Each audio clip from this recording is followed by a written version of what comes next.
Hello, everyone. It's great to see you all here. And we're excited to talk with our panelists about the future of arts funding.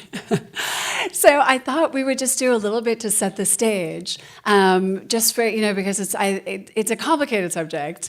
And I would love first to turn to Jenn, Hughes, and Chang to tell us a little bit about the history of the NEA and sort of what the last few decades of arts funding have looked like. Sure, I'm happy to kick it off. So great to be here with everyone. So maybe just a show of hands, how many folks are familiar with the National Endowment for the Arts? All right, so a nice group here. So just a little bit of context. I'm going to do a very abbreviated history and just talk about sort of some of the recent developments there. So the NEA was founded over 60 years ago, authorized by President Johnson, and at the beginning, there was an original investment in funding and support of individual artists. Now, some of you may recall in the 90s, the NEA lost its ability to fund artists directly. This was about the time when there was controversies related to Mapplethorpe and Serrano and questions about how should the federal government fund and resource arts and culture. I'm going to fast forward a bit, but I think it's worthwhile mentioning the NEA has historically done its work by funding nonprofit 501c3 organizations, units of government, and federally recognized tribal governments, as well as state governments. So there are 50 states and I think 6 jurisdictional arts agencies that also re-grant funding out into the field. And so it's really this distributed network nested within the federal government. And in recent years, I was at the NEA for about 15 years, funding arts and culture projects, which were all about the ways in which artists contribute to civic and community life. So thinking about beyond the stages, beyond the ways we originally conceptualize arts and culture, and having a more expanded definition of how artists show up as civic actors in community. And just to pick up from there a little bit, I joined the NEA much more recently than other Jenn over here. I was there only during the Biden administration, and like other federal agencies, the NEA works there's a series of leadership positions, like the chair of the NEA, for example, that's politically appointed, whereas there's a whole bunch of civil servants who are carrying on the work day in and day out, and that's some of what we see continuing today. But when we were in the Biden administration, I think we were really cognizant of trying to take as much opportunity, as much advantage of the opportunity we had, both first with emergency funding that we had through the American Rescue Plan during COVID-19 relief.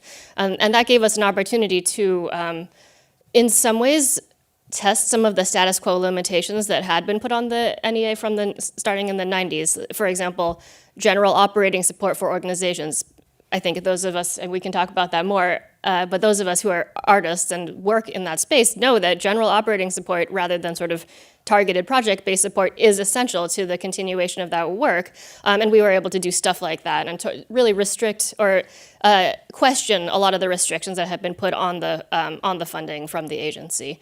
And then the other thing that we took great advantage of when we were in the Biden administration was an executive order, actually, that painted the role of the arts, as Jenn was alluding to, essential to our communities in many different kinds of ways, essential both to public health and mental health and sort of a lot of other policy outcomes that we want to be advancing in the world. And through that, we were able to then partner with other agencies, the Health and Human Services, the CDC, the Department of Labor, and that kind of gave us an opening to do a lot of that more structural work from within inside. So picking up on the operational question, which I think is an interesting one, Beth, for you as the founder of a dance company, of course, we like to think about the artistry and the dancers, but really you have to, I know you come from a performance background, but you have to play a completely different role running a company. And sort of how, as you've built this up, how have you approached funding and then all of these other myriad challenges, essentially to keep things running and to keep the lights on? Right. So my company is the Asian American Ballet Project. So we are fiscally sponsored. So we're not a 501c3. So we don't qualify for these kind of huge NEA grants, but we do qualify for smaller grants that we can apply for through our fiscal sponsor. So grants is a piece of our fundraising, and then we also we have individual donors. We try to get some major donors, some sponsors, ticket sales, but ticket sales are a very small part of our budget. So I mean, it's sort of maybe like there's these little buckets, so we have to fill all the buckets, or we can't put on the performances that we're trying to put on. So it's complicated as an artist to find funding. I've never lived anywhere else, but I'm assuming in America, maybe it's a little bit different than other countries. But so in running a dance company, what are the considerations? Because I think there is this conception that you sell tickets and then that covers everything. Right. But when you are drawing up a budget, what are the things that you're thinking about? So we're thinking about the main piece of my budget as a small organization is paying the artists. So I'm really trying to focus on paying all the dancers a fair amount. It's not a lot, but as dancers, we don't make a lot. So paying the other artists who come in to help us, like the musicians, the composers, costume designers, set designers, that's all like the big chunk of the budget. And then after that, there's a lot of space rental. We need to rent space for performing in the studio, or not performing, rehearsing in the studio, performing on the stage. All that costs money. We don't get any of that for free. Sometimes we can get certain things in kind. I might reach out to somebody who can provide us with like lodging or travel miles for a guest choreographer to come in. I'm trying to think what other, it's really, we have other things that we, like marketing, like printing posters, little bit smaller things, point shoes, the dancers need shoes, they go through shoes very quickly, paying for the costumes to create them, to alter them. There's a lot of little tiny things that all just add up, and you look at, like I look at my budget, and it's like, oh, that's 300, 1,000, and you add them all up, and it's like, wow, it's gonna be, how am I gonna raise 50,000 or whatever I need to put on a concert? So yeah. So Jenn Hughes and Jenn Chang, what do we lose when federal funding goes away? Sure. I mean, I want to just quickly respond. I think one of the things that as I imagine and look towards the future, that I want us to start to inhabit is artists or workers, right? So that is paid labor that is contributing in multiple ways to help us build empathy in community, to come together, to have some type of shared experience that might actually shift something internally about how we engage or empathize with others. And so as we think about the role of the public sector in funding arts and culture, what is lost when we sort of go back to sort of old models of patronage or ticket sales, and the inability for organizations who are producing culture in our community as part of sort of an intergenerational shared experience. And when we talk about arts and culture, we're thinking really expansively about that. And I think that was something that was quite exciting at sort of the tail end of my time at the NEA. Under Chair Maria Rosario Jackson, she coined this term, artful lives, and really popularized this concept that arts and culture is not just the performances that happen on our stage, they're the rituals, they're the experiences that we pass from generation to generation, and really blew open this notion of how arts and culture shows up in our everyday life. And there are actors like artists who are playing a really profoundly important role, so thinking about them and their labor as work to be resourced, I think is really essential to be part of future public sector conversations. And I might even add to that. So I'm a violist by training. I went to conservatory as a violist. And one of my favorite things to do is play in string quartets. And just even like using that example for a second, like what is required when you're sitting in a group of 4 people with no conductor, with the objective of playing a concert, right? Like, first of all, it's a huge leap of imagination to sort of understand that going from the notes on the page to a concert at a specific time. But during the rehearsal process, it really requires back and forth. It requires give and take. It requires imagination. It requires sort of rehearsal practices that I would argue are civic practices. And if we think about the things that are being lost in this country, that there's so many different forces. We don't need to get into all the different forces that are sort of acting to pull ourselves inside ourselves and apart from each other. I think a lot of the articulation perhaps of what the arts and culture can be in this country is like just kind of right in front of us in terms of what the practice of artistry can look like.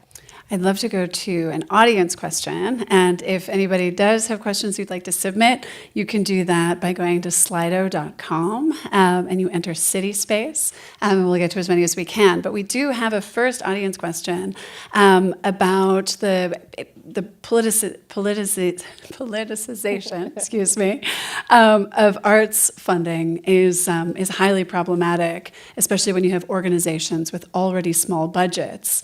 And the question is how can we get back to a more civil conversation about the arts? Who wants to go first? Well, I mean, just this is an observation of the current state of NEA specific funding and actually throughout the states and localities. I think a lot of sort of disruptions at the beginning part of the administration received a lot of attention, and there were a lot of harm done that is going to take years and years to rebuild trust in institutions very broadly. And yet also, the NEA is still funding at a $207 million level that it has been. It's still giving out grants. I actually have a lot of friends who are like, I'm surprised I got this grant. And it's still happening quietly. I don't think it's going to get a lot of attention, but I think my advice to artists and my arts organizations who are eligible for funding is to continue applying and seeing what, as long as it doesn't go against your values, because some of that is still happening, but just under the radar and outside of the noise of the politicization. What's interesting, our team has reported this year, is that few museums have turned away NEA funding because they were concerned about compliance. And specifically, one of our reporters, Andrea Shea, who's here, spoke with the director of the MFA. And he told Andrea that he didn't even know what he would be complying with, and for that reason, they ended up turning down, I think, $100,000, $200,000, just because there was just too much uncertainty, and the Institute of Contemporary Art similarly made that decision. I know, Jenn and Jenn, you've been looking at sort of other models of funding and kind of what the future might look like. Should the arts in the U.S. be primarily funded with federal funds, or should we rely more on philanthropy? Should we rely more on corporations? Sort of looking like, what do the next 10 years look like, and what would potentially be a more sustainable model? So maybe just a quick reflection to tie it to this question and the previous one. I mean, I think what we're witnessing in this moment in the politicization of arts at the federal level is also kind of a window and opening. I think that you could argue that President Trump is one of the most consequential presidents who's really been invested in arts in a while. And I offer that as a perspective, the sort of tampering with the Kennedy Center, the tampering with the ways in which there's representation of art and culture in our federal buildings, in asserting a particular point of view and perspective on neoclassical architecture everywhere. So I wonder, and I want to wonder this really optimistically, what does that ignite in our public imagination as public paying taxpayers to really reimagine what the possibilities are as like the antidote to that? If arts and culture is so powerful to be tampered with, how do we think about the ways that it brings about so many positive impacts and change in our everyday lives? And so I'm a true believer in the essentialness of public funding for arts and culture, because I think there's been remarkable studies done in investing and understanding where philanthropy is not, where the private sector is not, and that leaves out huge swaths of the country. It leaves out many rural communities who are rich in cultural traditions and histories that really add to the tapestry of arts and culture in this country. And so I think public funding is still quite essential, and maybe we just need to really reimagine it. I would argue also $207 million for arts and culture in this country is woefully a sad number for sort of the wealth that we have here. Absolutely. And I think just building off that for a second, Jenn, you mentioned that the NEA was founded 60 years ago in a very different time and place with very different sort of cast of characters who were making those decisions.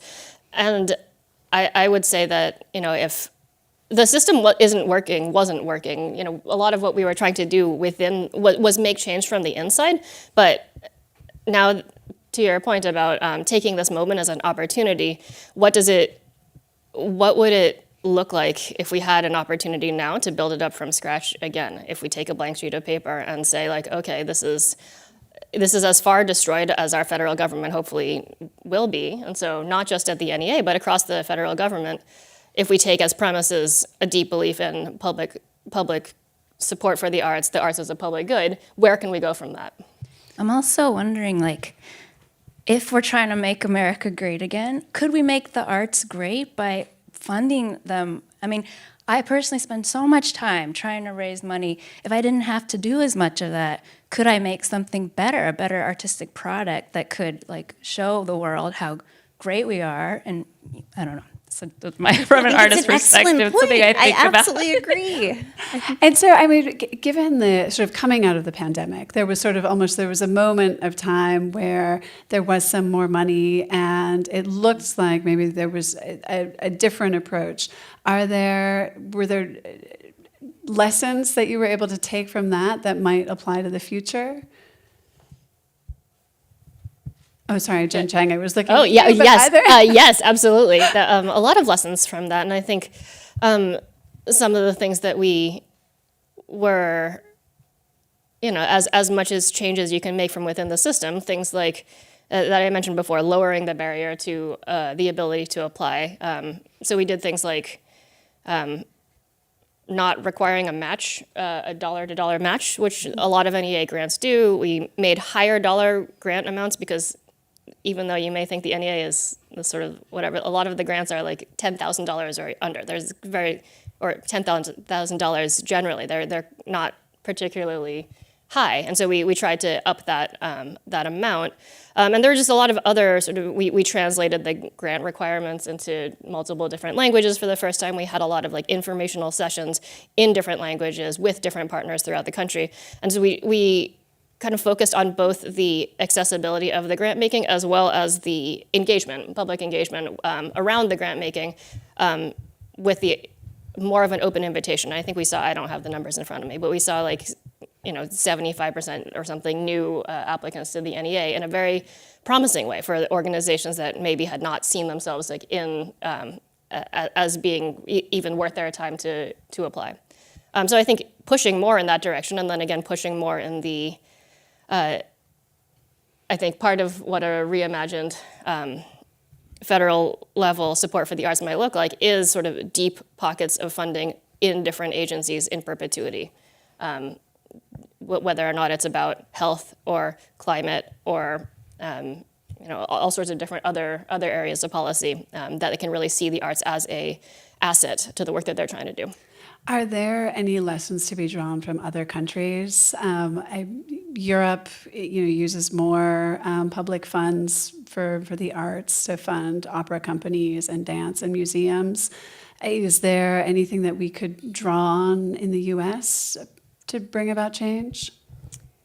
I mean, I think that, there's some interesting places in the world or in even the nation that I'm aware of. I'm less well educated in sort of the happenings internationally, but, I think a lot about, the state of Minnesota has sort of a tax that is dedicated to funding and reinvesting in arts and culture. It's like a tourism tax.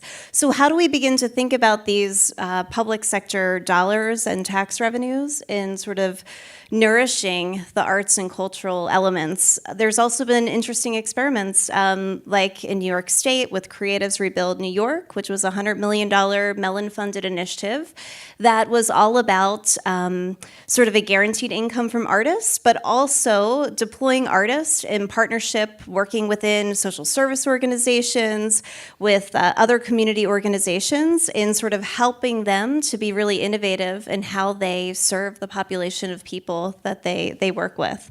So I think there's some really interesting experimentation if we can imagine that taken to scale. on the public level might open up all sorts of new opportunities. How do you think we get buy-in from communities and from the general public to get more involved and sort of and to and to I think to work for sort of a broader understanding for the how do we make the argument that this is necessary? I mean, I think sort of you can see in study after study there's there are health benefits to engaging with the arts.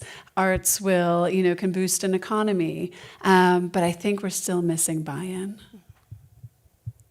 So I'll just share very briefly. I wear this necklace here that belonged to my grandmother, and she emigrated here from China in 1949.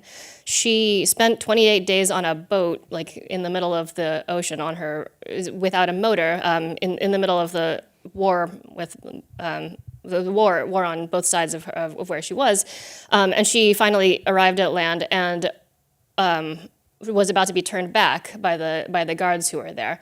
And only because one of the soldiers who was there happened to recognize her as a grade school classmate did he pass their boat along, and she eventually made it to Hong Kong and then to the United States. And but for that one act of humanity and sort of shared recognition in someone else's story and someone else's real presence there, I would not have existed. And I think, yes, there are numbers. Yes, there are statistics. Yes, the research is there on multiple different fronts about why the arts are essential to our communities.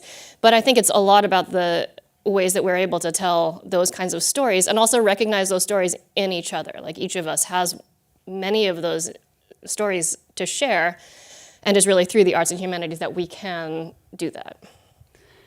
Thinking about stories, Beth, that makes me think about the upcoming performances that you have. And that's really a cornerstone of your ballet company, is sharing different stories through ballet. Will you talk a little bit about the performances you have coming up? Yes. So we do an annual concert every year, and this one is particularly based in storytelling. It's called Once Upon Our Time. So we're telling Asian stories, and it's a cast of all Asian American dancers and musicians, and I think it's going to be really exciting if anyone wants to go. It's June 27th and 28th at the Calderwood Pavilion at the BCA.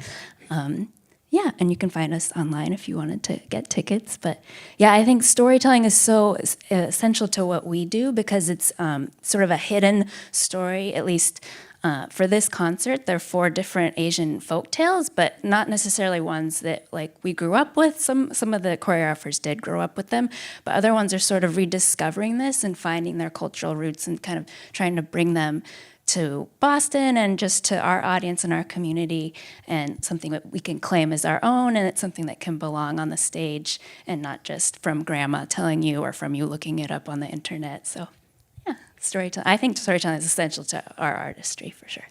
I'd love to go to another audience question, and that's asking if you think that public funding and private funding lead to different projects getting funded.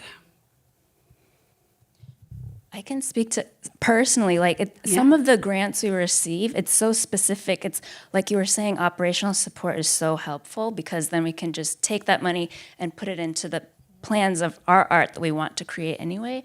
But a lot of the grants we apply for can be very specific, like you need to use it for this project only, or we only want it to go towards art, or we only want it to go towards your admin, and it's hard to come up with a plan where you're trying to please all these specific foundations. So yeah, at least for us, when we see a general operating grant, it's like, yes, we can just do what we want and do what our community wants and not what somebody thinks our community wants. Yeah, that's a really good point.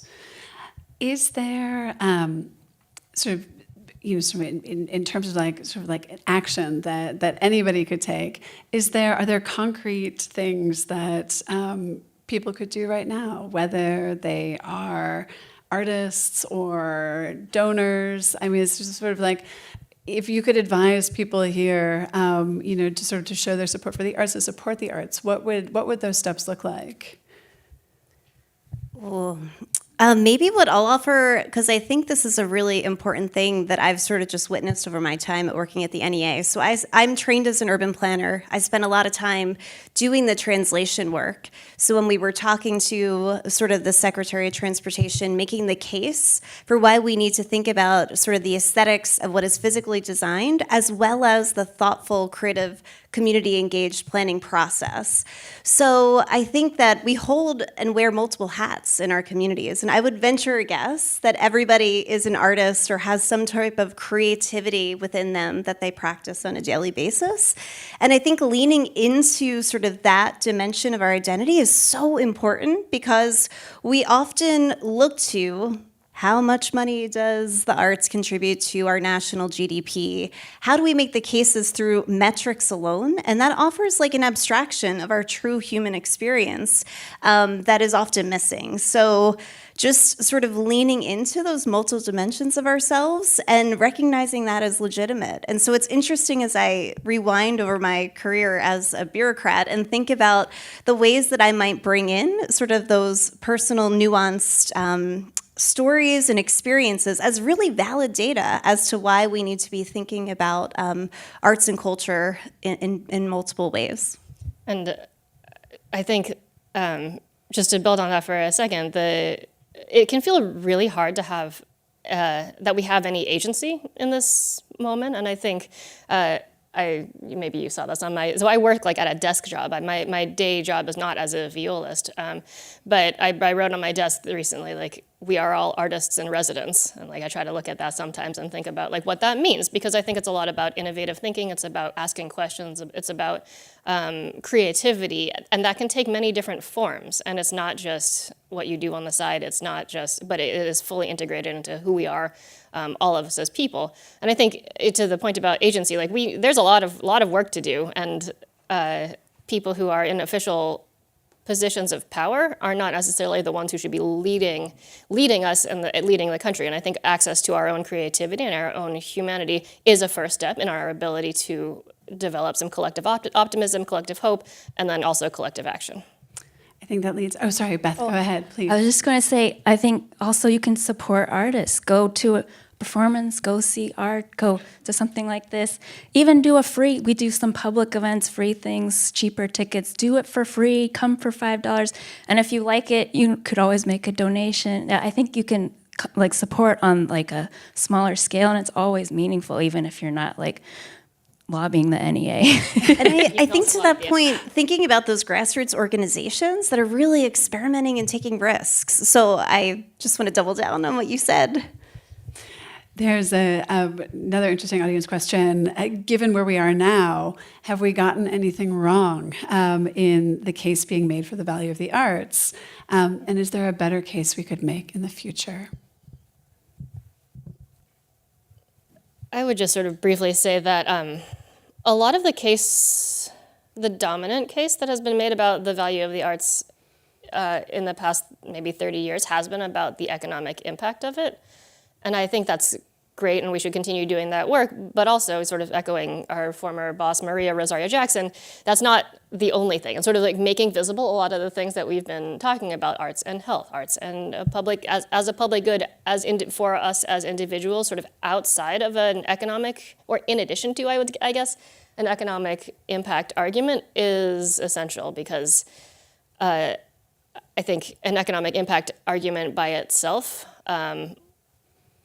it leads to sort of a comparative analysis of like, okay, here's a restaurant, here's a theater, here's a thing. Like these, it kind of it invites stack ranking of arts production, and it also then also very much values like arts production and sort of the consumption production model of it. And I think, it is certainly a complication of where we are as a, in late stage capitalism, because there's a lot of tensions there. But if we can sort of again ground value in other things in addition to the economic impact, I think that would be very helpful. Yeah, thank you. So we have one more thing in store, which is a performance from members of Beth's dance company. Before we do bring them in, Beth, will you please tell us their names and introduce the dancers? Yes. They're performing a piece called Gabi Gubat, which is choreographed by Alexa Capareda, who is a choreographer. She was born in the Philippines, so this story is not so storyish, but it's inspired by different mythological creatures from the Philippines, and I call it like creatures that go bump in the night. So we have Amane Takaishi, who's she'll be in the white costume. Her characters, if you want to know, it's called the White Lady, if you want to Google that later. And then the other two dancers are Andrea Wynn and Lauren Wynn, and they're duendes, and they're going to be in the black costumes. So, and if you're on the aisle, just be prepared. They might get up close and personal, but they're not going to kick you. Everyone move out. As we leave the stage, I just want to take a moment to say thank you, Jenn Hughes, thank you, Jenn Chang, and thank you, Beth Mochizuki. And we will welcome the dancers. Thanks, Jen.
nanda inna ualalom bui dikawan la sumagada inna ualawatang ba ko de lilla ngai romba la dan con nan đâu dan le nan inna om wa la wa ta o sayana ri sulum bui đi nan đi đâu anu nan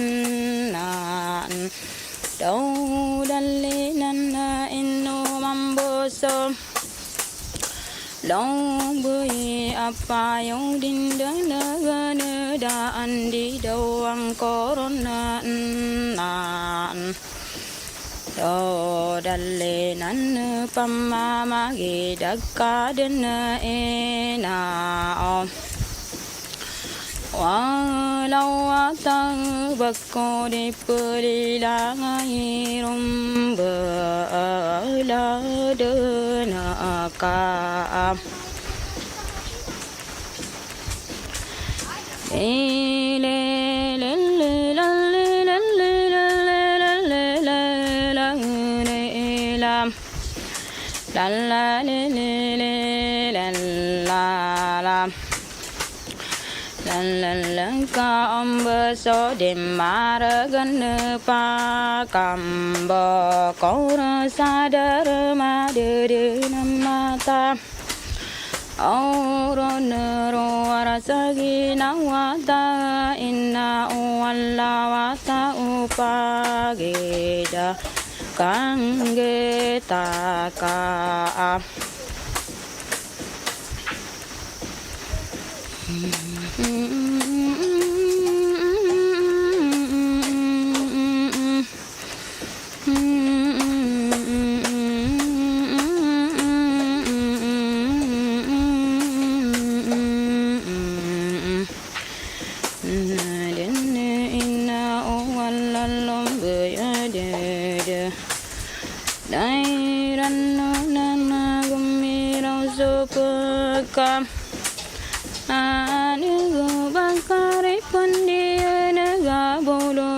kalum bayan rom ba la de na ka